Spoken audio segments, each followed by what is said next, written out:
O que a gente faz diante de uma nova etapa? De um desafio que a gente recebe de fazer algo com as contingências que a vida traz para a gente. Desde a crise de 2008, a gente viu anunciado que alguma coisa não ia caminhando bem. E a pandemia de 2020 serve para que a gente perceba, e eu concordo com várias pessoas que falam isso, o fim de duas etapas. Como dizem alguns autores, a pandemia marca definitivamente o fim do século XX. O século XX, assim como o século XIX, que terminou ali com a Primeira Guerra Mundial, né, e alguns dizem da Primeira até a Segunda Guerra Mundial, e se inaugura, né, e mostra a sua cara com todo o seu vigor a partir dessa etapa, a gente pode marcar com uma razoável segurança o fim do século XX nesse período agora da pandemia.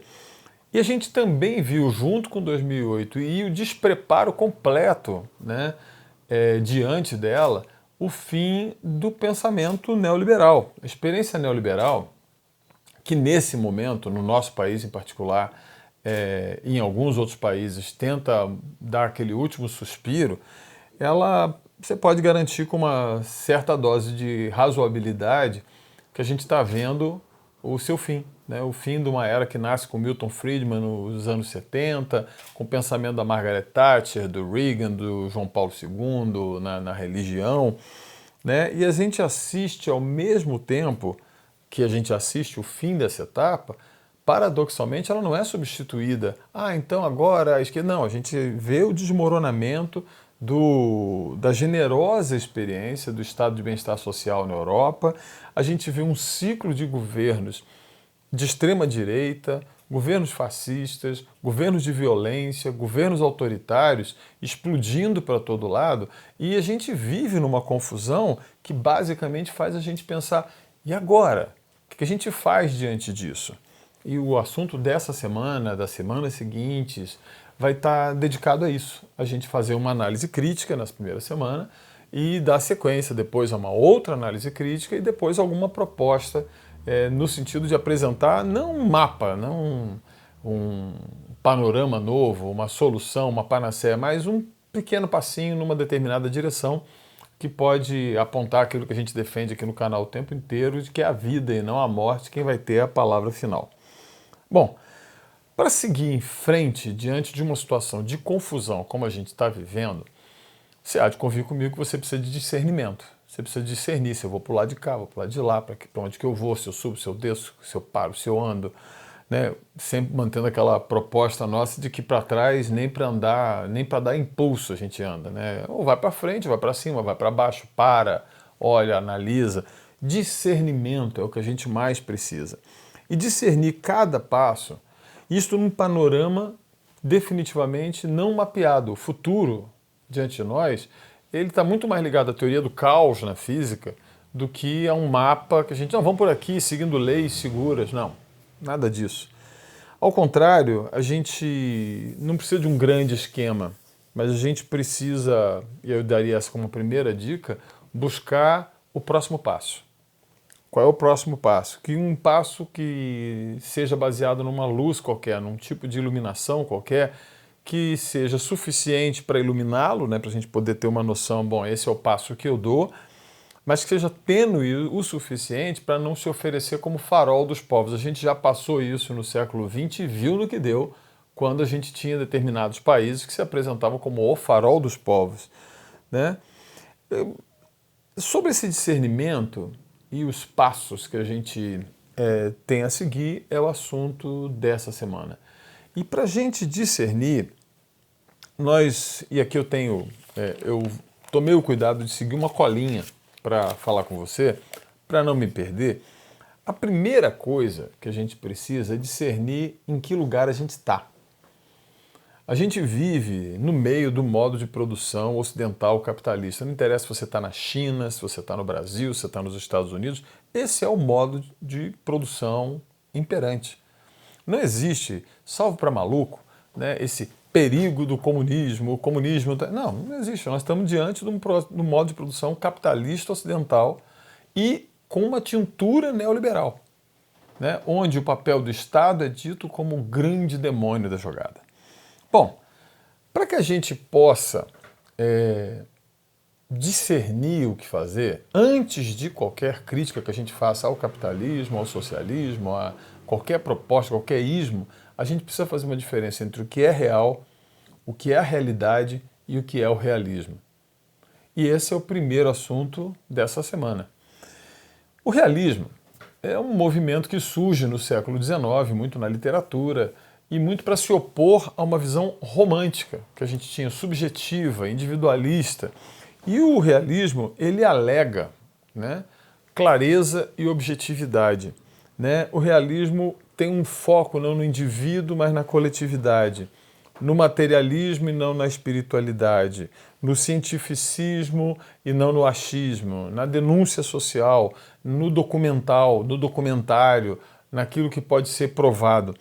O realismo do século XIX é muito mais literário, mas ele se desemboca no século XX de maneira mais concreta no realismo socialista da União Soviética, né, que está muito bem retratado, aonde vai o extremo do realismo, pelo livro do George Orwell, né, 1984, onde ele apresenta a visão do Big Brother, essa coisa da realidade ser mudada toda hora, e isso é uma cara do realismo. O realismo é uma ideologia. O realismo é aquilo que eu uso para produzir, na verdade, uma realidade que a gente já vai ver a sequência, né? E no século XXI, a gente poderia falar de uma espécie de realismo capitalista. E para isso eu queria até recomendar um livro bem interessante, novo, né? Está na editora Autonomia Literária, acho que é o nome da editora, né? Do Mark Fisher, chama Realismo Capitalista mesmo, onde ele mostra uma tentativa de dizer, como todo sistema hegemônico, né, que as coisas sempre foram assim, sempre serão e nunca irão mudar. E o realismo capitalista, que fica colocando para a gente essa ideologia de que o mundo, como a gente observa nos últimos anos, se impõe sobre o real. Bom, se o realismo é uma ideologia, o que é realidade? Realidade é o fruto dessa ideologia. É uma construção artificial que a gente faz em cima daquilo que a gente idealiza. A realidade é muito diferente do real. Ela é uma construção, e a construção acabada, da ideologia do realismo que a subjaz. Então você vai ter uma realidade comunista, uma realidade capitalista, uma realidade qualquer que seja em cima de qualquer ideologia que você coloque. Mas ela sempre vai ser uma criação humana, artificial, que se impõe ao transformar o mundo à sua forma, ao seu jeito, desrespeitando completamente os limites do real, né, ultrapassando, né, toda a possibilidade, ou renunciando à renúncia, eu diria assim, renunciando àquilo que poderia me manter dentro dos limites desse mundo real, né, e anunciando oportunidades, desacralizando tudo. Seja isso no socialismo, no realismo soviético, no realismo mais fantástico que você imaginar, no realismo capitalista, essa ideologia impõe-se sem limites, sem renúncia e desacralizando tudo.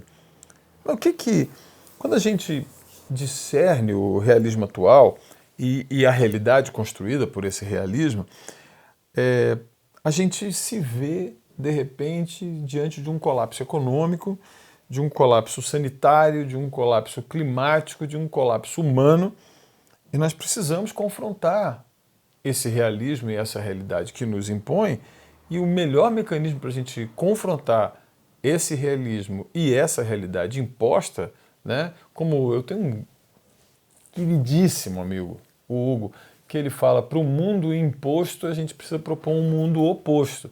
E o que se opõe a esse mundo artificialmente construído, esse mundo imposto para nós?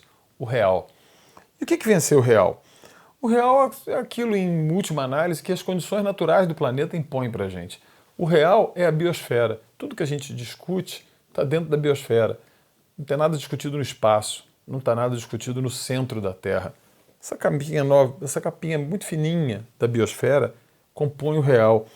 Em última análise, pela ecologia que funciona dentro dessa biosfera, né? Submetido a leis físicas, químicas, a leis biológicas, que a gente insiste em trair, em eliminar, em acabar, em desafiar, mas que eventualmente se impõem. Há condições do planeta que eu acho muito interessante. Você monta toda uma realidade. Essa semana eu vi até um filme que falava de um maremoto, aquele maremoto que aconteceu lá na Tailândia, na Indonésia, não me lembro. E se você vê aqueles resorts, aquilo tudo uma realidade artificialmente construída. Vem um maremoto e passa em cima e destrói com tudo. Isso é o real, companheiro. O resort era a realidade. Em cima do realismo de uma vida que, na verdade, é super romântica, né? Nada consistente. E aí vem o real, que é um maremoto, e manda a real para dentro dessa realidade e acaba com ela. E a realidade é confrontada por isso o tempo todo. Então, se a gente não analisar a ecologia, as leis físicas, as leis químicas, se colocar dentro desses limites e como eu pretendo mostrar essa semana e na próxima, se colocar não só dentro desses limites, mas ficar bem longe deles, né? Renunciando à proximidade com eles e ressacralizando coisas que a gente perdeu, a gente vai ser atropelado por essa realidade. Amanhã a gente continua aprofundando o tema. Enquanto isso, compartilhe, deixe seu comentário, sugira outros temas que você gostaria de discutir por aqui. E lembre-se, no domingo a gente lança o podcast com conteúdo completo da semana. Aguardo você aqui de novo para continuar nosso bate-papo amanhã. Tchau!